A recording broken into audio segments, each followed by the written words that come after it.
मुंबई की राजनीति में एक सनसनी खड़ी हो गई है क्योंकि महाविकास आघाड़ी एमवीए के अंदर महज हार का असर नहीं दिख रहा। इसके सहयोगी दल शिवसेना यूबीटी के नेता आनंद दुबे ने बिहार चुनाव में कांग्रेस की करारी हार के बाद तीखा हमला बोला है और कहा है, बीजेपी के तूफान में कहां डूब जाओगे पता नहीं चलेगा। दुबे ने कांग्रेस पर यह आरोप लगाया है कि उसकी अंदरूनी आत्मविश्वास की लहरें इतनी उफान पर हैं कि वह अपने गठबंधन की नाव को अनदेखा कर सकती है और अगर एमवीए के अंदर बैठोगे तो शायद नाव पार हो जाए, नहीं तो बीजेपी की लहरों में डूब जाओगे। यह बयान सिर्फ एक कटाक्ष नहीं है, बल्कि एक चेतावनी है कि कांग्रेस अपनी राष्ट्रीय महत्वाकांक्षा के चक्कर में गठबंधन के हितों को भूल रही है। दुबे ने खुलकर कहा कि महाविकास अघाड़ी में कांग्रेस अकेला ही राष्ट्रीय पक्ष है, तो उसे कभी-कभी राष्ट्रीय पक्ष होने का सपना याद आ जाता है। और उन्होंने बिहार में कांग्रेस के खिंचे चेहरे की तुलना महाराष्ट्र 3 के पिछले चुनावों से करते हुए यह कहा कि हर बार जहां उसे लगता है कि वह बहुत ताकतवर है, वहां वह हार जाती है।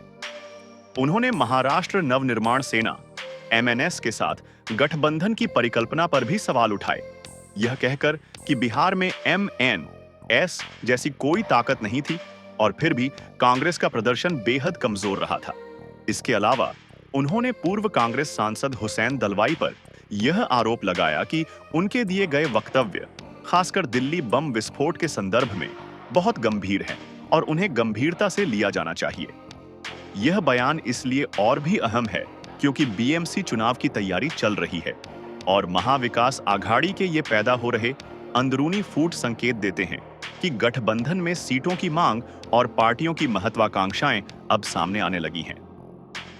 राजनीतिक विश्लेषकों का कहना है कि अगर यह दरार और बढ़ी तो बीजेपी इससे सीधे लाभ उठा सकती है।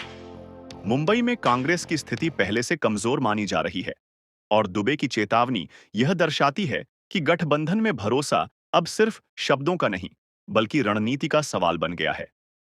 इस बयान ने स्पष्ट कर दिया है कि महाराष्ट्र की राजनीति सिर्फ लोकल बॉडी चुनाव तक सीमित नहीं है।